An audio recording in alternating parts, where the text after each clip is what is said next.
Great to have everyone with us.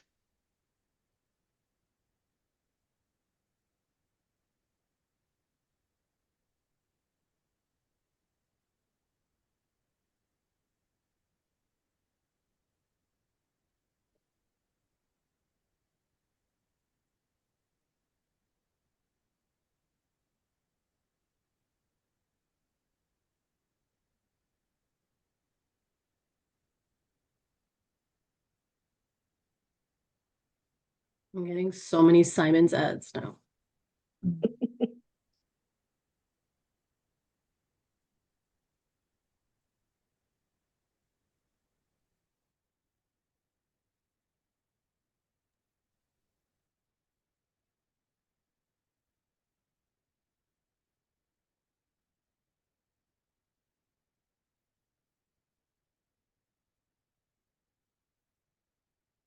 Great. So as I was telling some folks, we're in Ottawa at St. Paul's University. You'll see one of the windows has a classroom in action, and Karen from Notre Dame de Visitation Province is our tech person, but she's also in the room with another grouping of folks who are doing the learning and lobbying with us in Ottawa.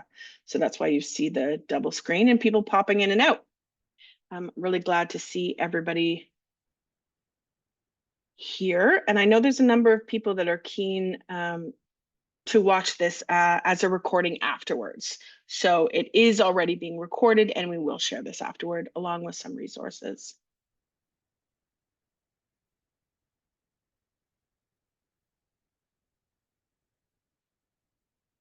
So Karen, over to you. So would you like me to start with the land acknowledgement and the prayer? Is that what order to me is? Yes, please. Okay, thank you. Just check it.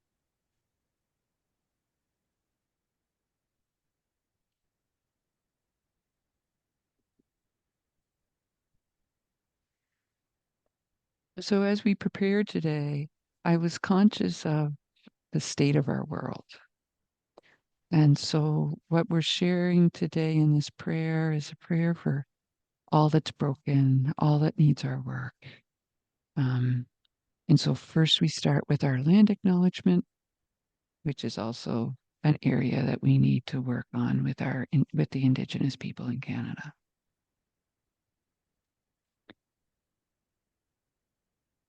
We would like to begin by acknowledging that the land on which we are today, from British Columbia to Newfoundland, is the traditional unceded territory and home of the Indigenous people of Turtle Island. To acknowledge this traditional territory is to recognize the longer history Indigenous people have had on this land, one predating the establishment of the earliest European colonies. It is also to acknowledge the territory's significance for the Indigenous people who lived and who continue to live upon it. They were the first to live, celebrate, lament, and sing upon the land where we now stand. Their practices and spiritualities were tied to the land and continue to develop in relationship to the territory and its other inhabitants today. Today, Turtle Island is still the home of many Indigenous people, and we thank these nations for their care and stewardship over this shared land. We are committed to working with Indigenous peoples and all residents on Turtle Island to pursue a united path of reconciliation. Amen. And so now a song to remind us what we are about.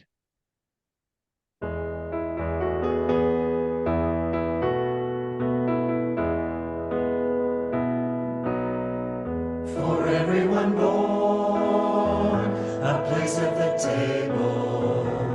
For everyone born, clean water and bread. A shelter, a space, a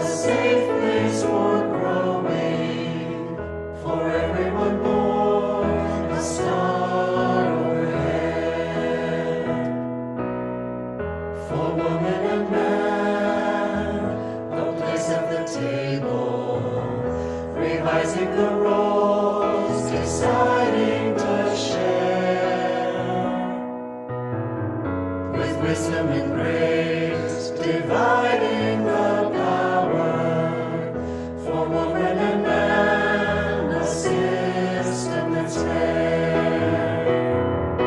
And God will delight when we are creators of justice and joy, compassion and peace. Yes, God will delight when we are creators of justice, justice and joy. For young and for old, a place at the table, a voice to be heard, a part in the song. The hands of a child in hands that are wrinkled, for young and for old, the right to belong. For clear and for straight, a place at the table, for trans and for gay, a welcoming place. A rainbow of race and gender and color, for queer and for straight, the chalice of grace. And God will delight when we are creators of justice and joy, compassion and peace. Yes, God will delight when we are creators of justice, justice and joy. For everyone born, a place at the table, to live without fear and simply to be, to work, to speak out, to witness and worship. For everyone born, the right to be free. And God will delight when we are creators of justice and joy, compassion and peace. Yes, God will delight when we are creators of justice, justice and joy.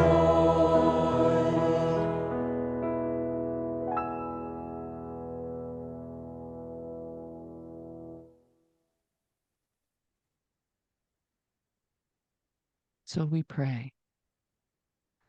All-powerful God, you are present in the whole universe and in the smallest of your creatures. You embrace with your tenderness all that exists. Pour out upon us the power of your love, that we may protect life and beauty. Fill us with peace, that we may live as brothers and sisters, harming no one. O God of the poor, help us to rescue the abandoned and forgotten of this earth, so precious in your eyes. Bring healing to our lives, that we may protect the world and not prey on it. Touch the hearts of those who look only for gain at the expense of the poor in the earth. Teach us to discover the worth of each thing, to be filled with awe and contemplation, to recognize that we are profoundly united with every creature as we journey towards your infinite light. We thank you for being with us each day. Encourage us, we pray, in our struggle for justice, love, and peace. Amen.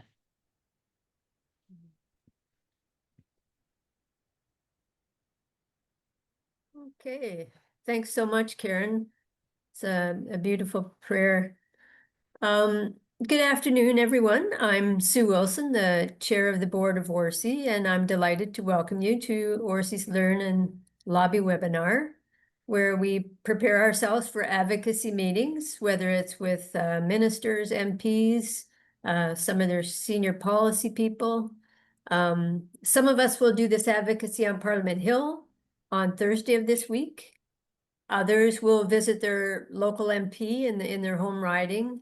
And others may be here to just learn more about the process, and everyone just know that you are most welcome. We're excited to welcome both Seth Klein and Anjali Appadurai as our speakers today. They bring lots of expertise and experience in climate advocacy. And as you will hear when I introduce them, they have lots of wealth of background to offer to us. A few helpful bits of information before we go any further. Please remember to keep yourself on mute so that everyone can hear the speakers clearly. And after each speaker, there will be time for questions. So I invite you to put your questions in the chat, and Genevieve will collect them for us. Okay. So let's turn to our first speaker, Seth Klein. Seth is the team lead and director of strategy for the Climate Emergency Unit. He's the founder and leader of the Climate Emergency Unit, launched in 2021. He has served 22 years as the founding British Columbia director of the Canadian Centre for Policy Alternatives, focusing on social, economic, and environmental justice. So you can see it's that kind of integral ecology approach that is so important for ORCIE. Seth is also the author of A Good War, Mobilizing Canada for the Climate Emergency, and the adjunct professor at Simon Fraser University's Urban Studies program. And finally, Seth is a regular columnist for Canada's National Observer. So welcome, Seth. Really looking forward to hear from you today.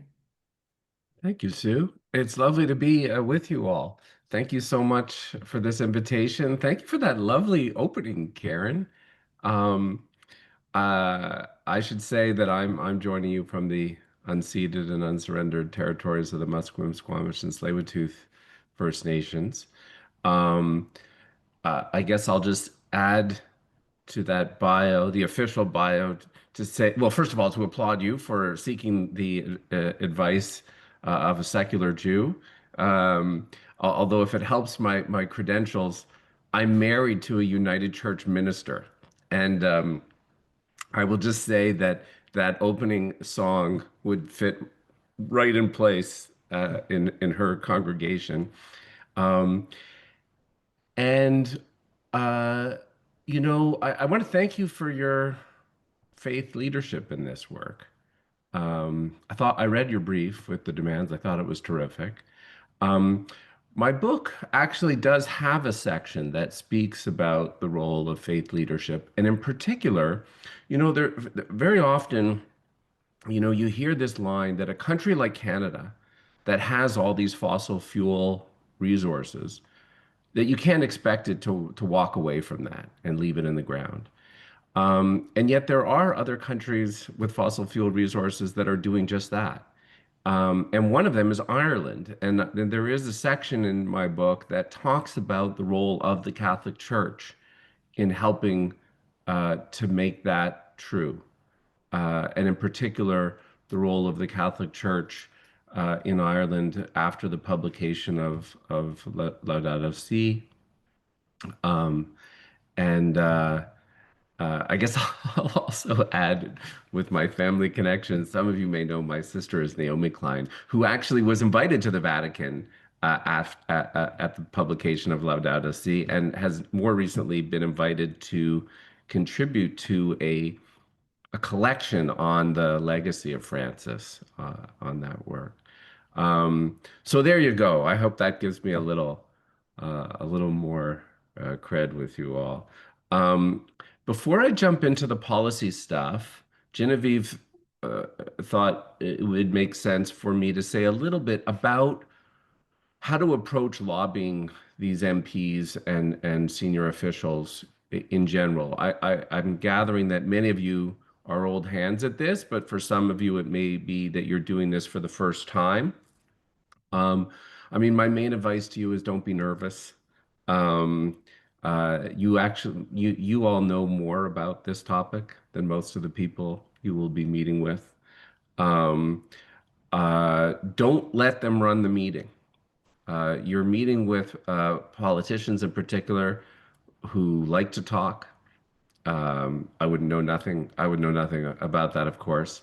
But uh, you have a short period of time for a lot of these meetings, and you are there to try to get some important information relayed, and don't let them run the clock on you. It's okay to interrupt at a certain point if that's happening, and to say thank you, but there's some important stuff that you want to share. It's great to go into these meetings with a clear ask, and it sounds like but you already have that. It's good to do some preparation. In particular, you want to do a little preparation about what kind of pushback you might expect.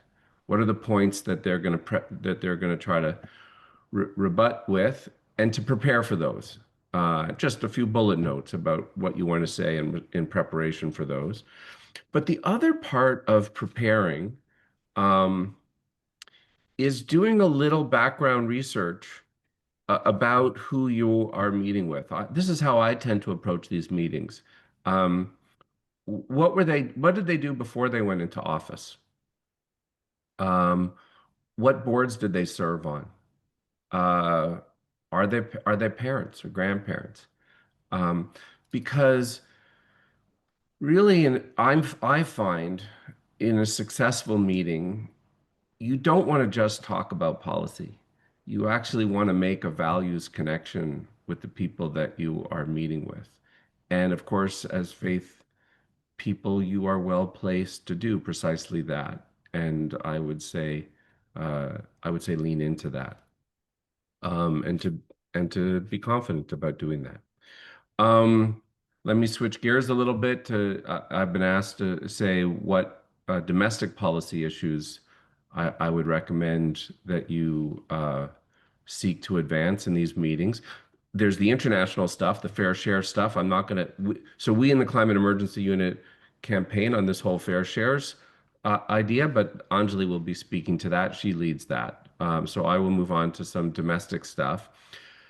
The most active campaign that we lead at the Climate Emergency Unit and have devoted the bulk of our time to over the last 2.5 years is the campaign for a Youth Climate Corps. And for the last little while, it has felt just out of reach, like we're so close and the goalposts keep shifting, and we need and invite your help.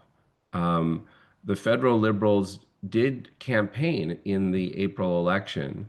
There was a pledge in there that they would bring in a 2-year pilot project for Youth Climate Corps. However, the amount of money that they had assigned to that was way too small.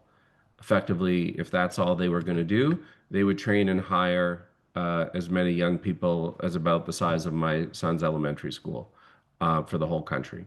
That's not transformative. We have been advancing this idea of a truly grand and audacious program.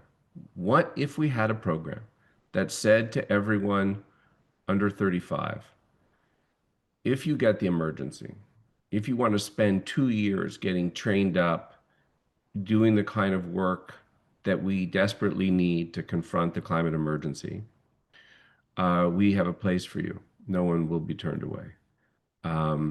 And the work is sort of in 3 buckets. Bucket 1 is emergency response work in the face of fires and floods and heat domes. Bucket 2 is how to build both community and ecological resilience in the face of these events. And bucket 3, really the most important, if we're ever going to get ahead of the curve here, is work driving down our emissions. So particularly in building retrofits and solar installation and renewable energy projects. That's the vision of it. We found huge support for this.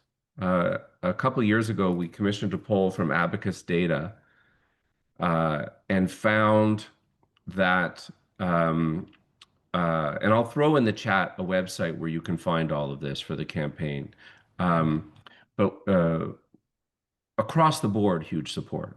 Across every province, every demographic, every age, you know, and across the political spectrum, interestingly. Everybody liked this idea.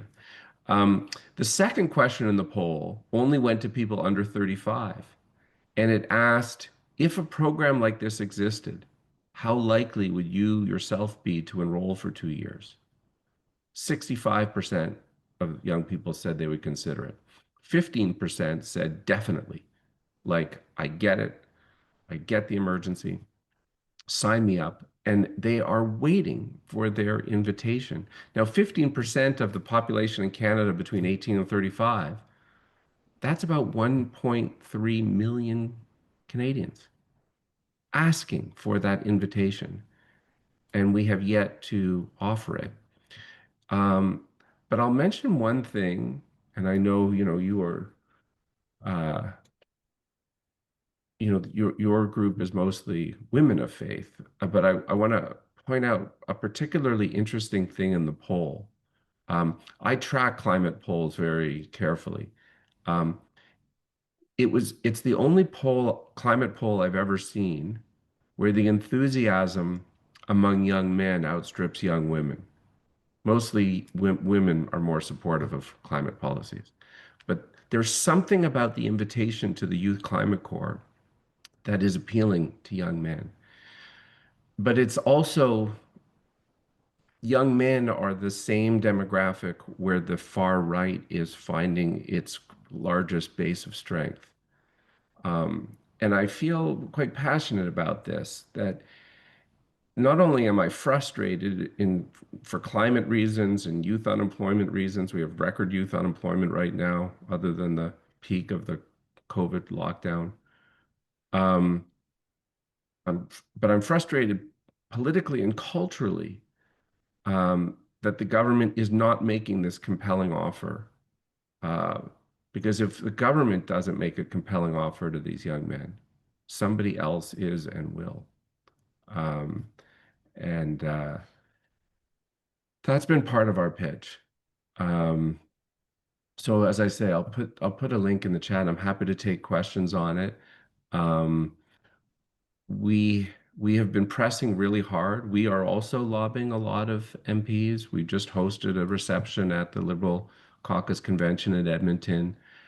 We do have lots of support among MPs for this, but we are having a heck of a time getting the PMO to commit. Effectively, the Carney government has said, other than $9 billion more for the military, there's like no money for anything. And somehow we're trying to break through, and we would welcome your support. Related to that, we're also, with the rest of the climate movement, really pressing for major public investments in climate infrastructure, the things those young people would build, an east-west grid, electric grid, renewable energy projects, high-speed rail. Part of, I think, where the government is stuck, and this prime minister is stuck, is it keeps trying to incentivize the private sector to do what needs doing, right? Offering a tax incentive here, a tax credit there, hoping that the private sector will step up and help transition our economy and society. But the thing is, most of the climate infrastructure we need is inherently public. You know, rail, public transit, energy, electricity utilities. These are inherently public projects where we just need the government to ante in. That will then, of course, beg the question of how to pay for it. And we are campaigning on the need for windfall and wealth taxes. But the point we've sought to make, and I would encourage you to make, is the need for wealth and windfall taxes isn't necessary merely to raise money to pay for these things. It's also critical to the maintenance of social solidarity. This is a key thread through my book. In World War I, part of why we had a conscription crisis is at the same time as the country was asking all of these young men to enlist, you also had corporations engaged in grotesque profiteering, right? How can you ask people to offer up their lives while other people are making a killing?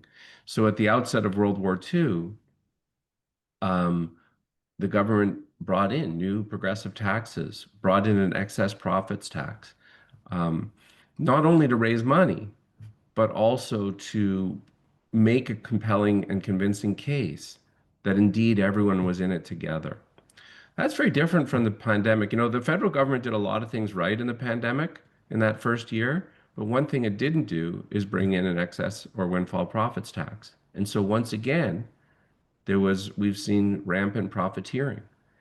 And in my mind, that's part of what eroded social solidarity. You know, we all experienced this weird whiplash in the first year of the pandemic where we went from low social solidarity, a few months later, a greater level of social solidarity than any of us have ever seen in our lives, no matter how many gray hairs we have.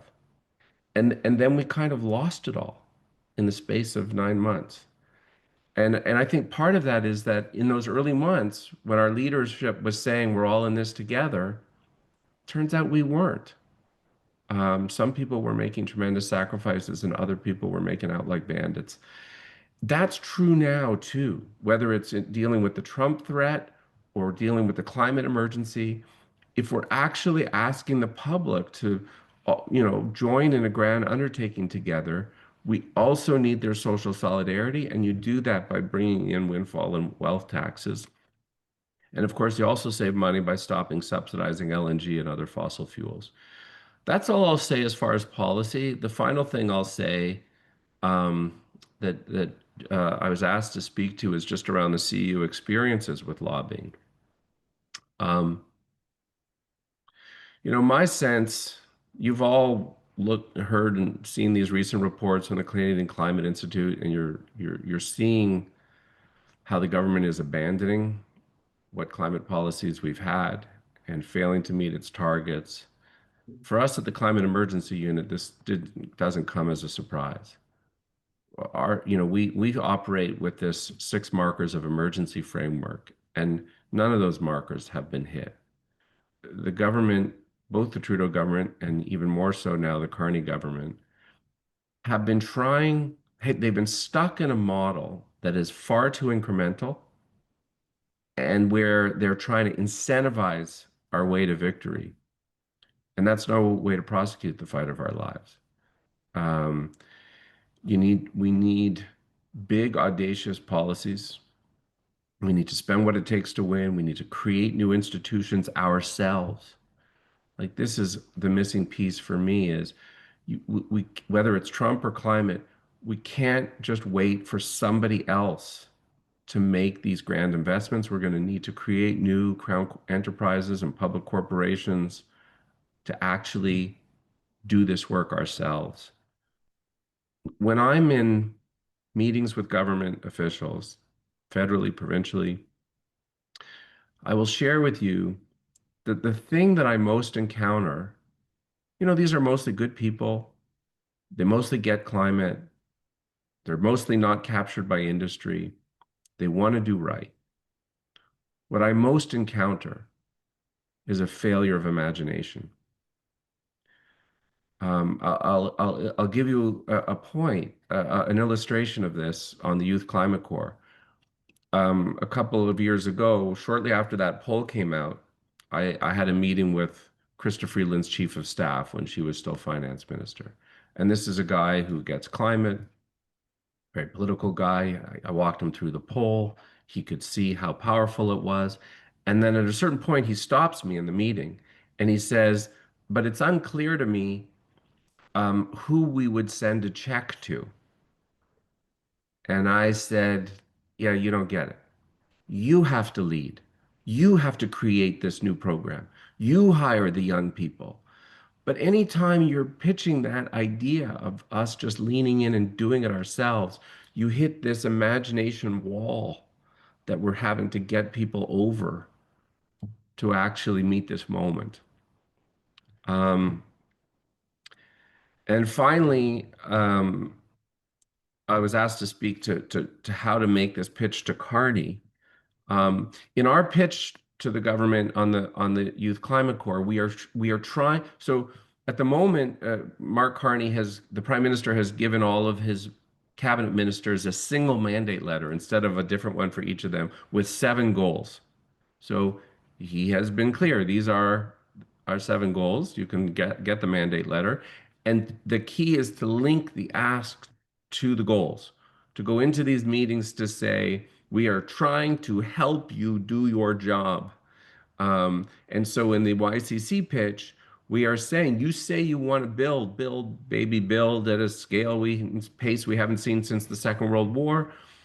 One of the greatest obstacles to achieving that is the lack of skilled labor. We are giving you a program here that if you can embrace the transformative potential of this, can produce the next generation of people to do the building that you want, that you say you want to do.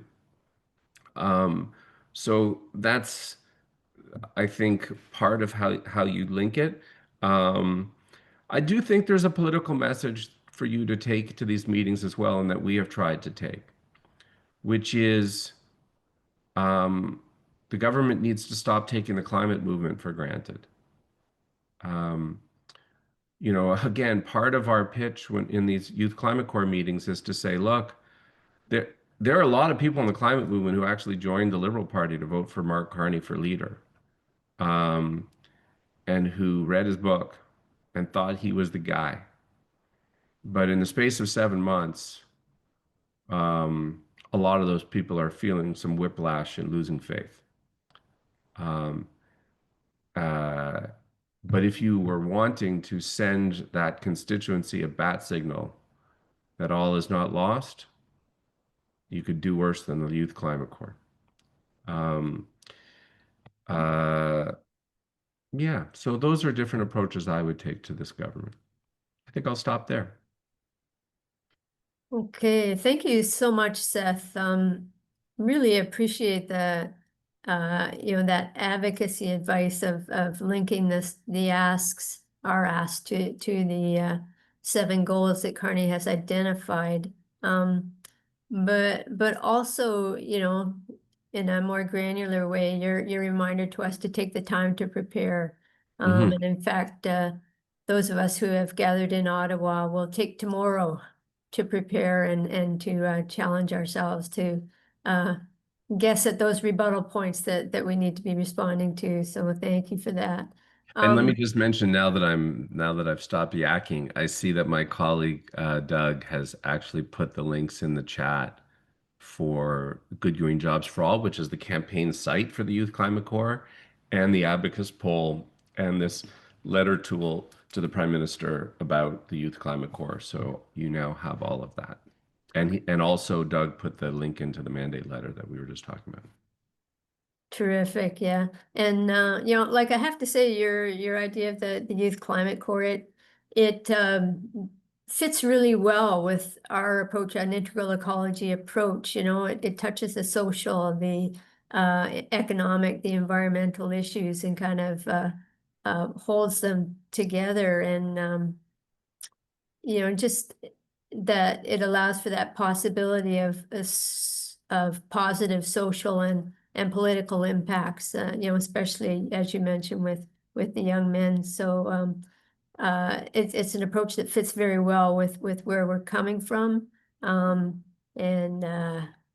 definitely keep in mind the investments in the climate infrastructure. So really helpful. Thank you. Wonderful way to get us started. And I believe there are some questions in the chat. So Jen, will I turn it over to you to identify those questions? Sure.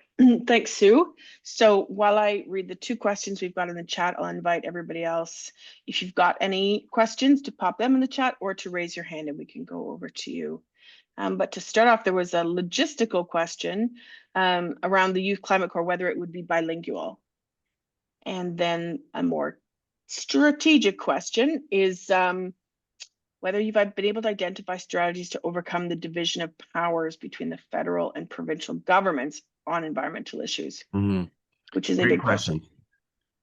So first of all, the campaign, there's the campaign, and then there's the thing we're trying to achieve, right? So Mhm. if you go to the website for Good Green Jobs for All, we haven't translated everything, but we are trying to translate much of the campaign material into French as well.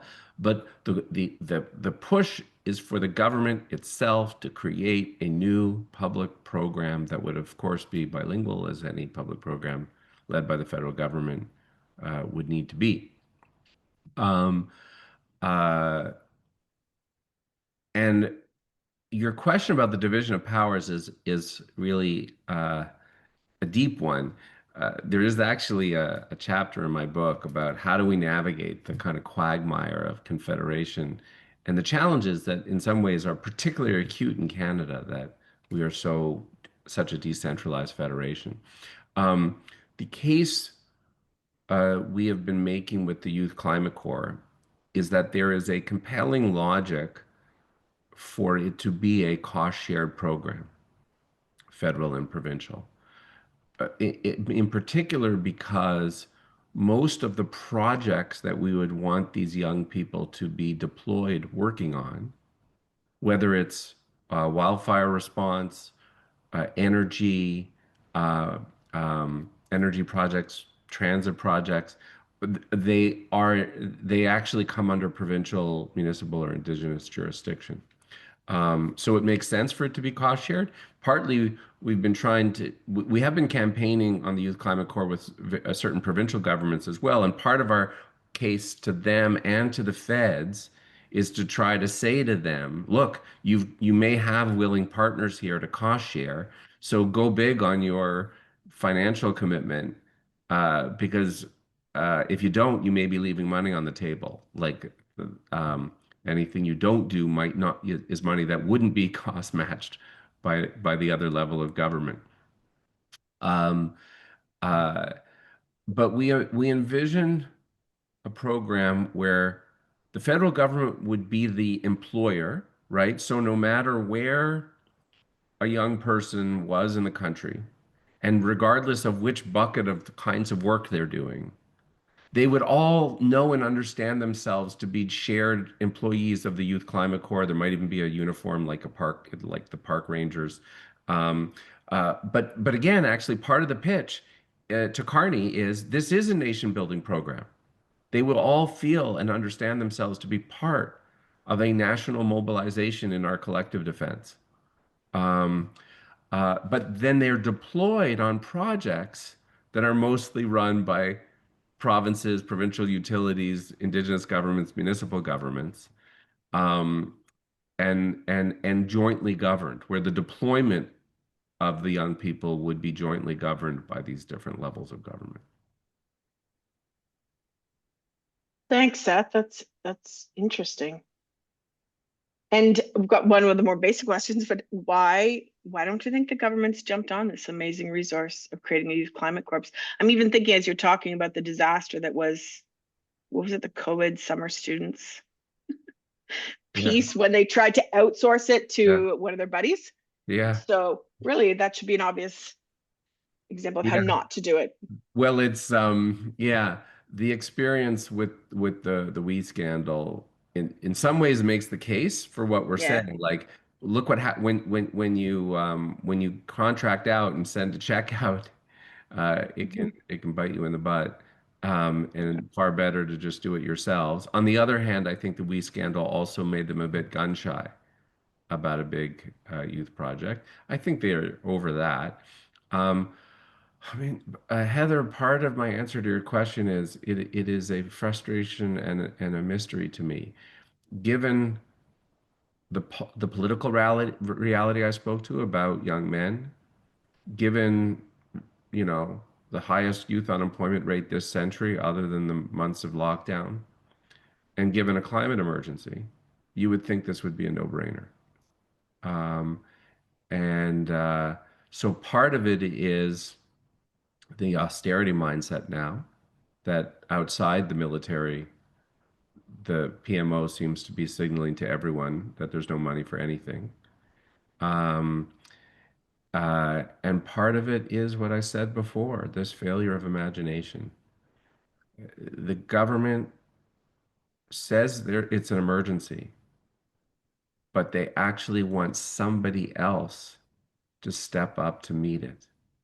They're asking the private sector, you know, and part of the work of the climate emergency unit has been to say meeting an emergency means you don't try to incentivize somebody else.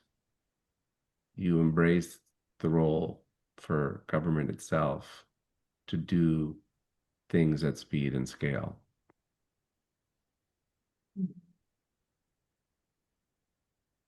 Okay, those are some really great questions. Thank you, and appreciate the response. So why don't we do a little switch now? We'll switch over to Anjali Appadurai, who is the campaign's director for the Climate Emergency Unit.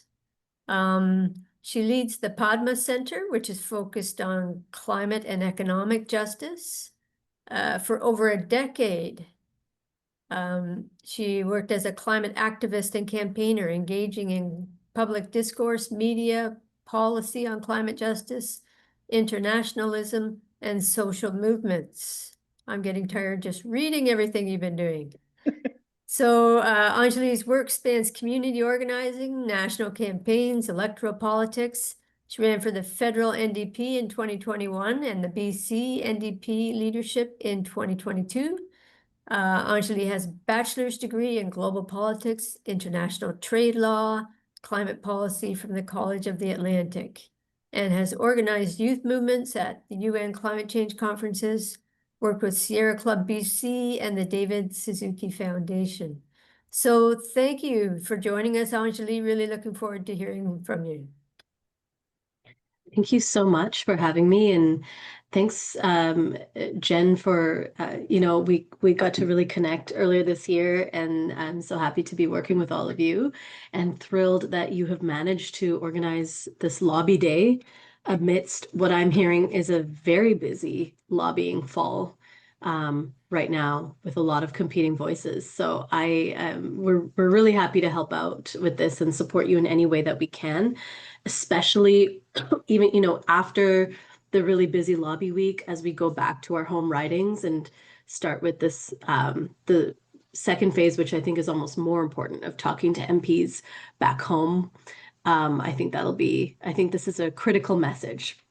So I want to talk about the Fair Shares work that we've been working on. This is another campaign that is held under the Climate Emergency Unit.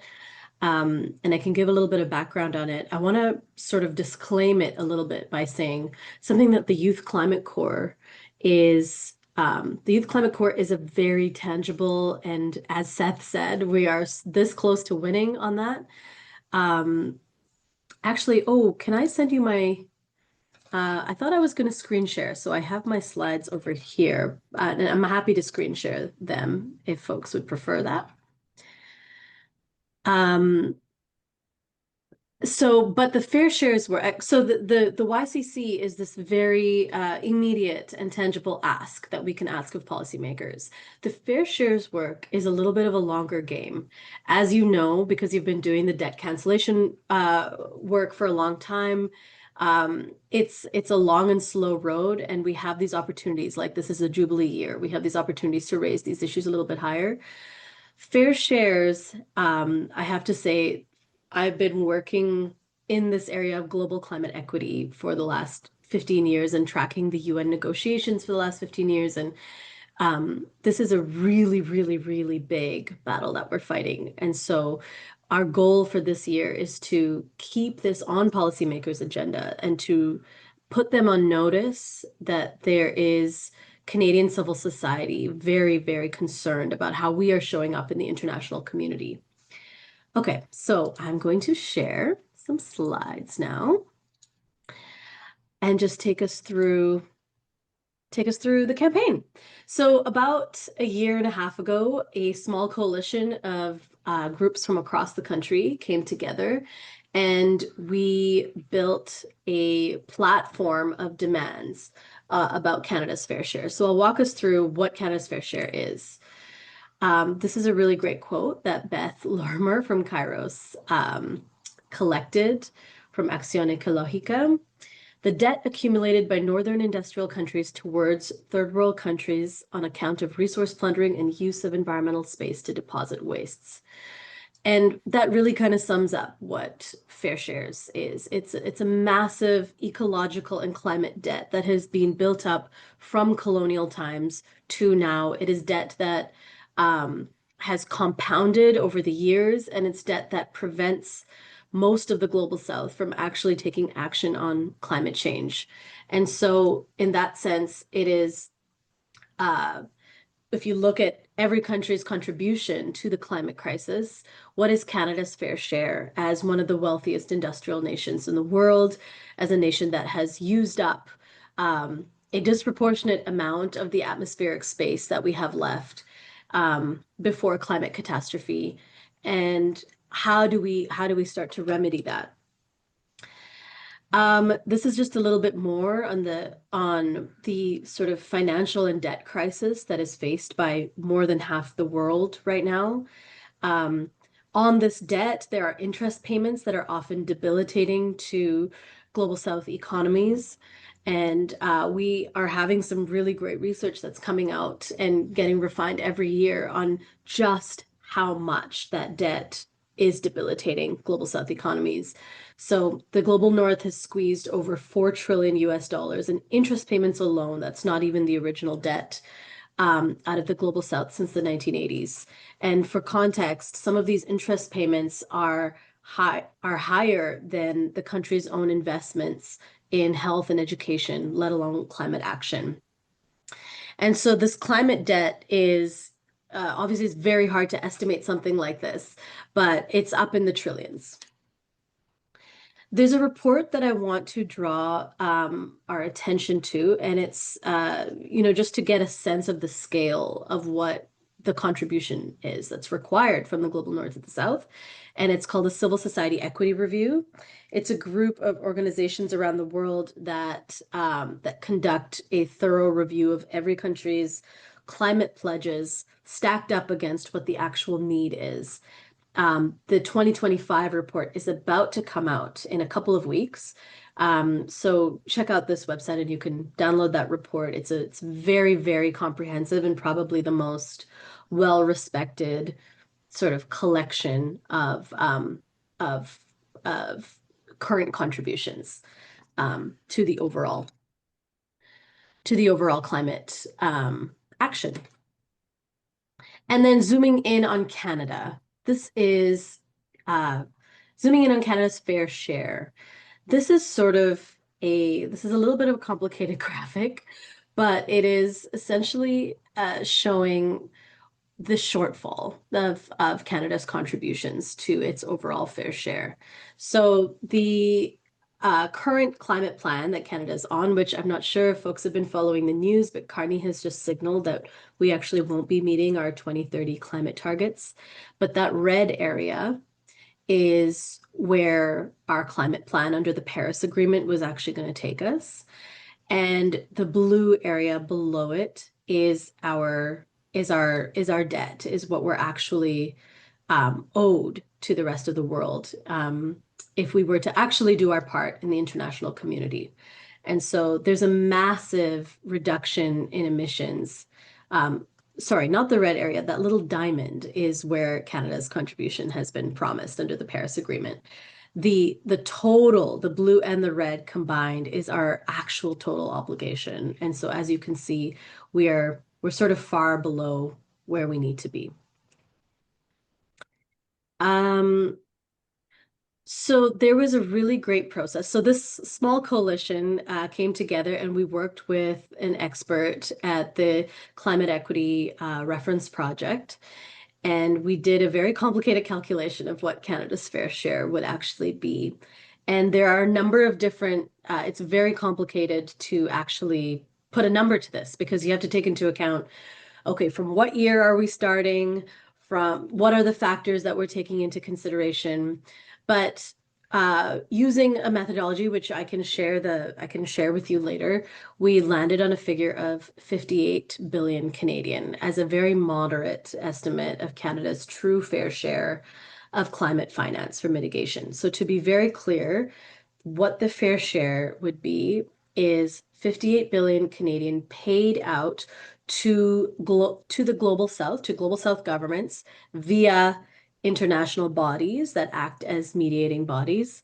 And that is only for climate mitigation, which is only to support the reduction of emissions.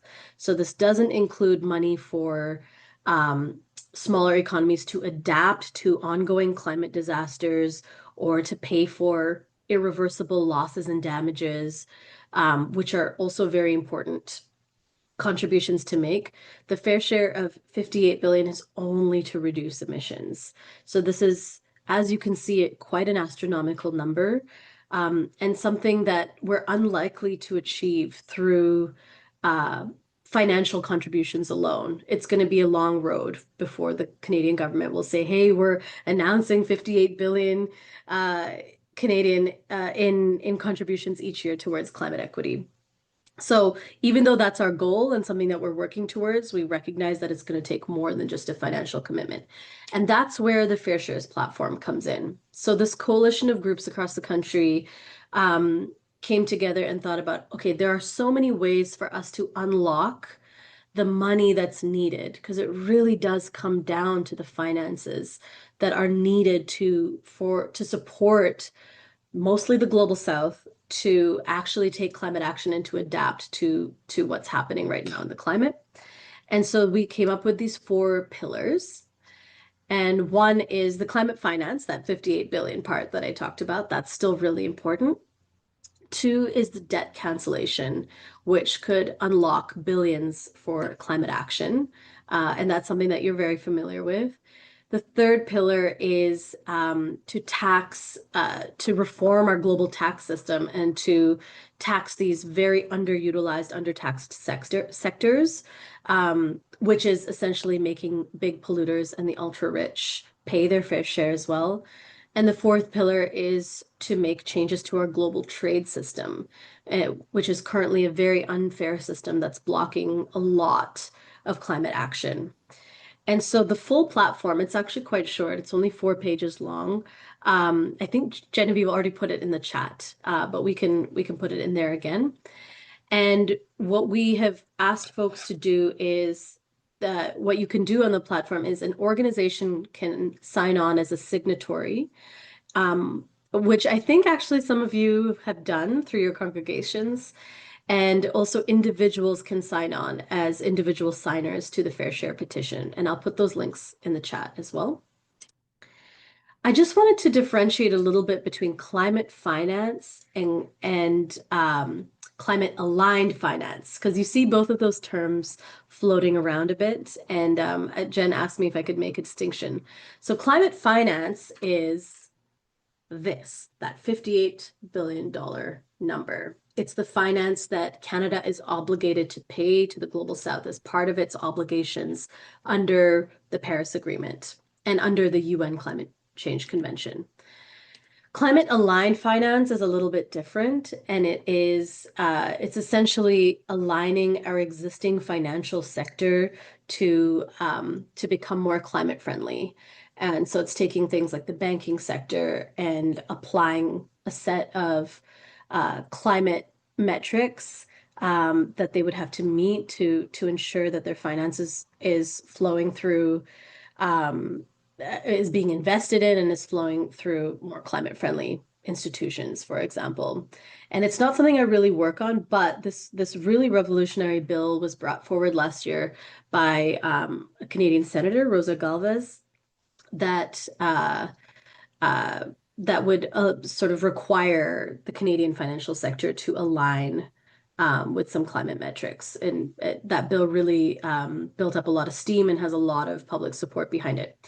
But that's something for another day. I just wanted to make that distinction between climate aligned finance and climate finance, which is Canada's no strings attached contributions, financial contributions to the Global South. Okay, so as I mentioned, the Fair Shares platform is, I mentioned the organizational sign-ons, the individual sign-ons, and then inviting other people to sign on.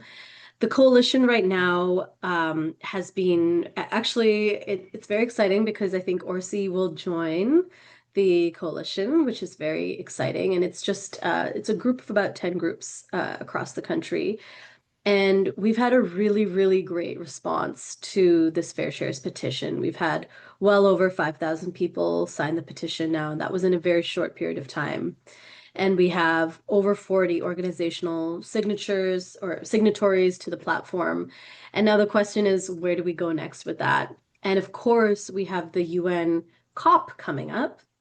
And I'm not sure if folks here are following the COP process, but this year is a really big one. COP 30 is where a lot of sort of timelines are coming to a head for climate contributions. And so it'll be a big one, and there'll be heads of state there and all kinds of things. And so it's a moment to raise the Fair Shares conversation.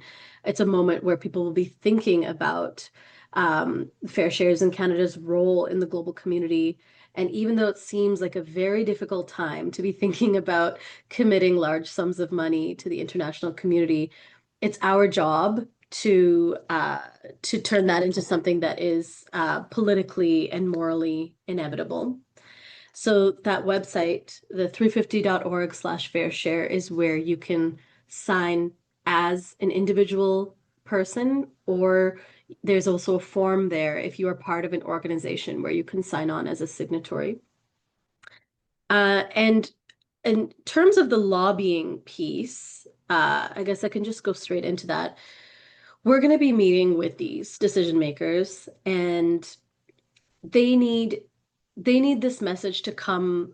It can't seem like it's coming out of left field, right? We can't, in the middle of a tariff war with Trump and everything that's happening around the world, and this sort of heightened military escalation around the world. We don't want them to feel like, oh, we're just coming in with this very, very random demand. We need to weave in the Canada's Fair Share conversation into the existing global context. And so one way to do that is to talk about Canada's leadership and role in the international community. So 2025 is the year that Canada is, there's a rotating leadership of the G7 countries. Canada is currently the chair of the G7, and that role comes with some leadership and some responsibility. And so we can call upon we can appeal to the sense of Canadian global leadership and leadership of the G7, especially given the absence of US leadership right now. We can call upon sort of Canada as this level-headed, responsible global leader. Another way to tie this in for policymakers is to talk about this massive $9 billion commitment that they've made to military spending. And this is something that I'm sure was made, under slight duress from Trump. And it's something that kind of feels like Carney felt like he had to sort of make this massive commitment to militarization. And I think one thing that we need to do is tie in the Fair Shares to that and talk about how this could be seen as a form of this could be seen as something that could fit into that $9 billion budget.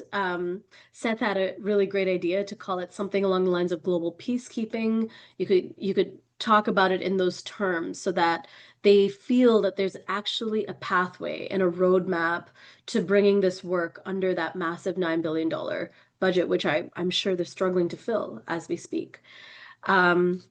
Another thing to do that might be helpful is to evoke China's progress in this area right now, since there's such a rivalry there. China is actually one of the countries that is closest to fulfilling its fair share. Every country has a fair share. Canada's is in that $58 billion range.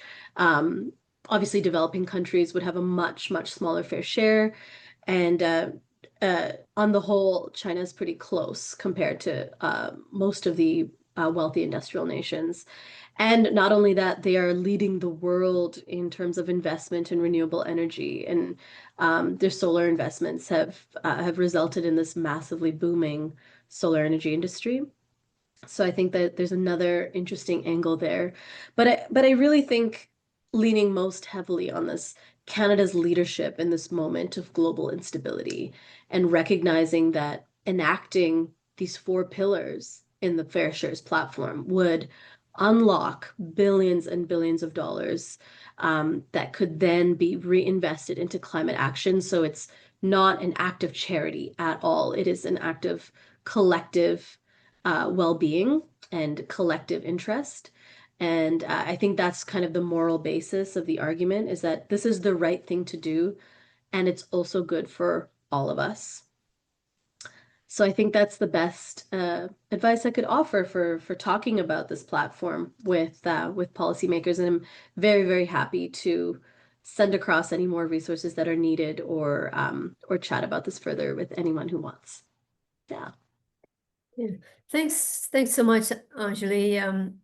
You know, the ethical I'm just seeing framing in the that chat, there are Sisters of St. Joseph Federation, Sisters of St. Joseph Toronto, and Our Ladies Missionaries are 3 congregations that endorse the platform, which is really great. So you should see those logos on the website. Okay, great. I don't seem to be able to get my sound in there, but yeah, are you able to hear me? Yep. Okay, now it's gone. Okay, thank you so much, Anjali. I really appreciate the ethical framing that the Climate Emergency Unit offers. You know, just even the language from fair share to climate justice to the unjust financial system, you know, it shows that it isn't about policy in the abstract. It's about how we're in relationship with the earth and each other. And you showed that right now those relationships are deeply unjust. Also really appreciated the interconnected nature of your presentation. You know, the debt crisis in the global south is terrible in itself, but the climate crisis kind of adds that explosive energy to what was already a really bad situation. You know, with the global south disproportionately affected by those climate impacts that are caused primarily by the world's wealthiest countries like Canada. So the framing has been really helpful, and you know, I think another point that we need to pick up and carry forward is that now is the time for Canada to be showing leadership, and I think that's a great message for us to be taking to the Hill tomorrow. So thank you very much with that. And Jen, I don't know if you've been spotting any questions in the chat. Yeah, so I know there's a question that will come from the St. Paul's room, and they'll use their mic for that. But before that, there's a question from Danielle about the Fair Shares Platform 0.4, and that's talking about global trade reform. How do we take that? How could we make sure it's taken seriously, considering the upcoming Canada-USA Mexico trade agreements, so it doesn't get mixed? It's a really good question. And you know, each point in the platform could be its own lobbying effort, its own campaign. So the Fair Shares platform is very, very high level. And one of the main points under that, Pillar 4, trade reform in the platform, is the main demand really there is to highlight these very harmful provisions in trade agreements called the investor state dispute mechanisms. And those are these mechanisms that allow investors, i.e. companies, large corporations, to have a lot of rights, in some cases more rights than the host government itself. So if a company is operating in a different country, these provisions within trade agreements allow for those companies to really trample over a lot of human rights, environmental rights within the host country that it's operating in. And those are, there's a large global movement against the ISDS provisions. And I think if we were to campaign on anything when it comes to trade agreements, it would be to get those provisions removed from any trade agreements that Canada is a part of. And that's just going to have to be a movement that grows and builds up speed until they feel the pressure enough to actually rethink those. Nice summary, Genevieve. I pulled it, you know Love where it that. came from. But I'm putting in there just to give a piece, because that's part of, yeah, I agree with you. Yeah. There's like Yeah. every item in the Fair Shares platform could be its own book. But maybe now we'll go over to the St. Paul's classroom to see if they can open their mic to ask a question. Yeah, Oh, you hear us? yeah. Great. I opened the mic to Cameron. Okay, thank you. You're staring at the back of my head, but I'm gonna look this way. I have a very specific question and then a follow-up, like more high-level question. How was you mentioned that there was a methodology that you could share that was the calculation behind the $58 billion figure. Who developed the methodology and who calculated that number? Was it you folks? Yeah, so there's an organization called the Climate Equity Reference Project. They are some of the folks that are behind the Civil Society Equity Review that I mentioned. And they developed a methodology for fair. So fair shares is actually something that came out of a lot of global South movements. This idea of the global North owes a climate debt. And so the methodology was developed originally by a climate scientist, Shivan Kartha, at the Stockholm Environment Institute. And now it lives within the Climate Equity Reference Project. And there is a Canadian researcher called Dr. C.C. Holtz, who sort of led a group of Canadian campaigners through that process. And it's a little bit of a complicated thing because it's really an ethics-based calculation. It's really a morality-based calculation that's about what is fair. It's really trying to define what fairness is, and it's taking into account all these factors. So some of the factors are, we're talking about the wealth level of each country. How do you calculate the wealth level? So we go into the sort of GDP of a country and look at how much wealth is held by the top 2%. And then there's a calculation there to only take like sort of the wealth that is held by the top individuals in the country as part of the fair share, because you don't want the burden to fall on the sort of poor within a country. And so there's all kinds of things like that. There's a baseline year. Where do we start our fair share calculation from? There's oh gosh, I can send you the briefing note that we did to calculate that number. But essentially, if you move all those variables around, you could get different numbers at the end of it. If you apply the sort of strictest definition of justice to that calculation, you would get a number that's way higher than 58 billion. And if you applied a sort of like much lower definition, you would get, a more moderate number. And the 58 billion, I would say, is on the sort of in the middle, but towards a more stringent definition of justice, if that helps. That's really useful and really interesting. Thank you. My follow-up question is, is there anything that we can point to within the federal government, these different Liberal cabinets that they've done to recognize their responsibility around fair share? Have they produced any data or reports? Do they have any projects or initiatives that we can point to? Because I think that, specifically when talking to politicians, you want to be able to celebrate the good things that they're doing, because that's what they're all about, is like good vibes. So I wonder if there's things that we can point to that would build on something that they've already done. That's a really good question, especially when you're going in for lobbying. So Canada has actually really been trying to, I'm going to put another link in the chat, has really been trying to show some progress on their climate finance commitments, and especially under Stephen Guilbeault. And so currently, so of that 58 billion, sorry, I should have put a slide that says our current commitments, and our current commitments are 5.3 billion over every year for the next 5 years. And that was actually a major step up. That was a doubling of our previous commitment, which was 2.5 billion or something like that. So Canada has sort of doubled their commitment for the year 2025 to 2030 to 5.3 billion per year. That is obviously a drop in the bucket of what we have calculated as the fair share, but it is something. And now the demand, as you can see, if you read the Fair Shares platform under the first pillar, which is climate finance, instead of asking for the full 58 billion, what we've asked for is a tripling of the current pledge from approximately 5 billion to approximately 15 billion.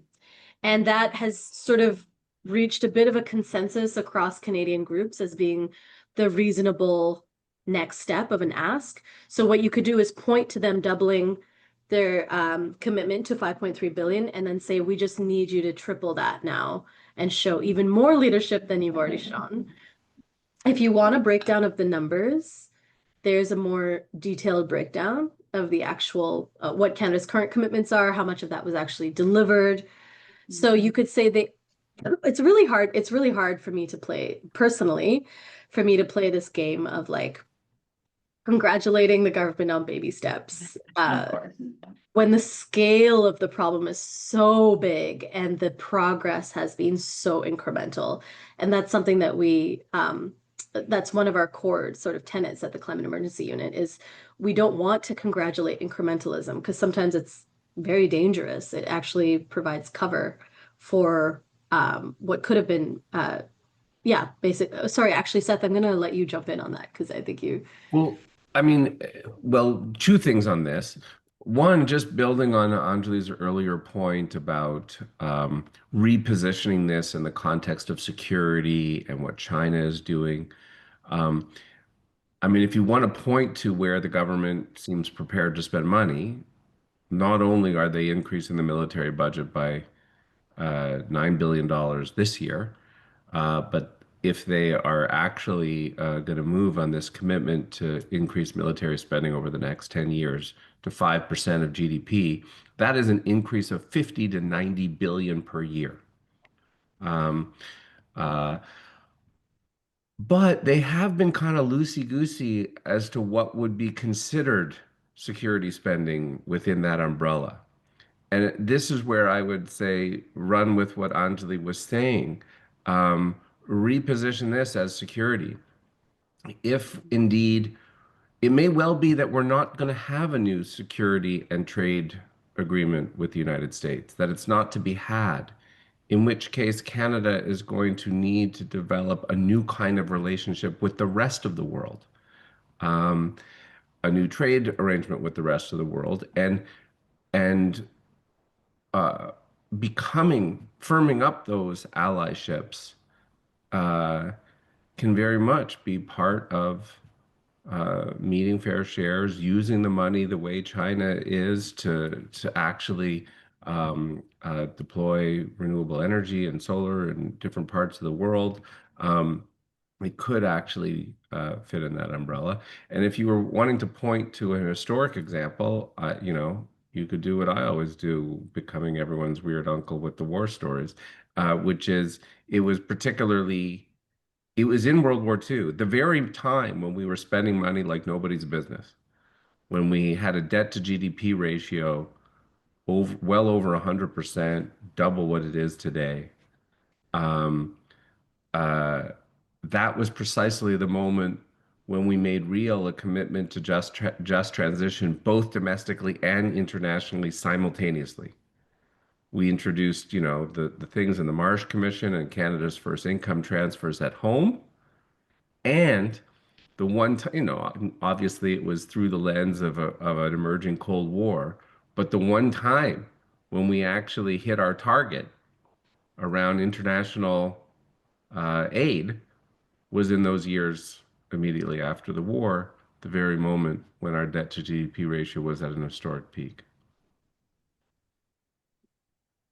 So it has been done. And it was done by liberals. There you go. That's a really good thing to point to, actually. Maybe that's a much more inspiring thing to point to than the 5.3 billion. Ken, do I see your hand up?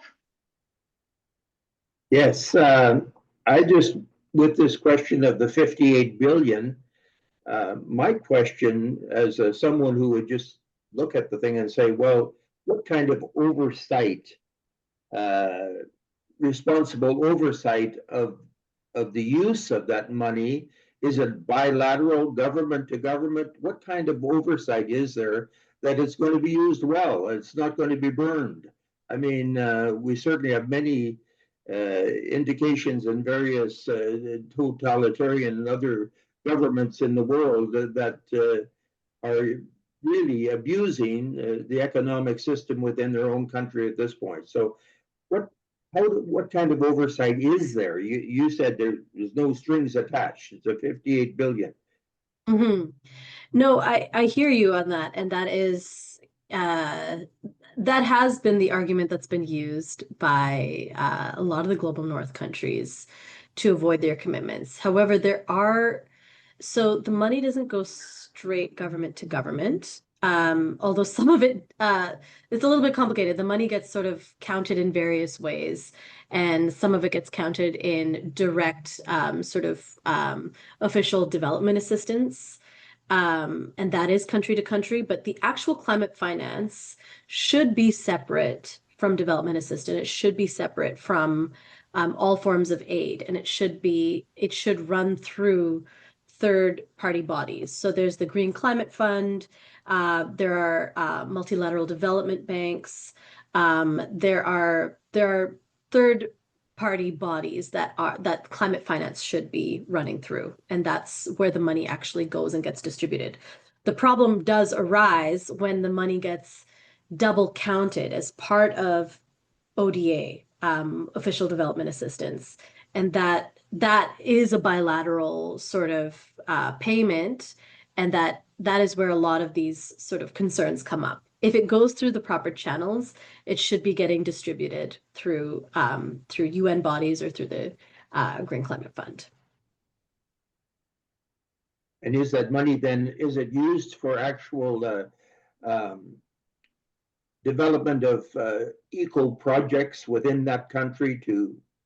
Definitely. So what I think the eco projects part is adaptation funding. So this climate fund, this 58 billion, is just to support global south governments with reducing emissions. There's a whole other stream of funding for the projects that would actually help adapt to climate. So, a project to restore a riverbank to prevent flooding. That's an adaptation project. And there is a global adaptation fund that countries are supposed to contribute to. And then that fund disperses money on a project by project basis into global south countries. And that fund is severely underfunded, and it is actually a big gap within the Fair Shares platform that we don't have adaptation funding in there, but it's a really key part of overall climate finance. Okay, thank you both. That's you both have given us so much really helpful information, just kind of big picture framing, but also very concrete ideas that we can take forward. What I want to do now is turn it over to Genevieve, who's going to talk about some next steps. Thanks, Sue. So as you know, this is the first session of our learning and lobbying for this fall. We've got a number of people in Ottawa, and we have two documents that we're kind of using as a basis for our lobbying this fall. The first is the Fair Shares platform, and you've heard that congregations can sign on individually, no matter how small. Our Lady of Missionaries is a small organization, a small congregation, and they're up there. So each of your congregations can sign on to the platform, as well as you can ask individuals in your communities to sign on as individuals. And then you can spread the word about the Fair Shares platform. This is a campaign, a movement that is going to continue to grow, because what we've learned is the importance of working across contexts. You can't just talk about the issue of international aid without talking about ecological debt. You can't talk about the debt crisis without also talking about the increase in military spending. Anyways, we bring it all together, and the Fair Shares platform is one of the ways we can do that. As well, as part of our learning and lobbying, meeting with our local MP in October when the MPs are back on the riding is a key part of ORCIE's strategy this year. I know a number of congregations have already volunteered to do so, but I will also be sending you a note after this webinar so that we can support you and engage with you on meeting your MP locally. I'll tell you most honestly, it's been very hard for us to meet MPs at the national level, largely because there's a new government and because of how busy things are and the way it's being run. There may be increased opportunity for real advocacy at the local level. And what we want to do most of all is to match that national and local advocacy together. Along the lines of this, we have a briefing note that I posted in the chat and we'll send around afterwards, really saying this is the moment for Canada to step up. It's time to cap the production of fossil fuels. It's time to cap emissions, and we want to invest in clean energy. This is the only way we're going to safeguard our common home, honor the rights of Indigenous people and future generations, and then really ensure that when we talk about nation building projects, we're talking about projects that really reflect justice, sustainability, and solidarity. So those will be sent to you in email afterwards, and we're looking forward to see how many of you are able to participate as we roll out the lobbying activities with ORCIE this fall. Thanks, Sue. Okay, so we're going to wrap up here. Thank you to our two speakers again, who have been marvelous, and thank you to you for participating, especially for some excellent questions that generated some really good conversation. It's been great to have this time with you, and take care. Thanks so much for the work you're doing, everyone. Thank you. Thank you. Thanks. Bye. It's been great to be with you. Thanks. Thank you.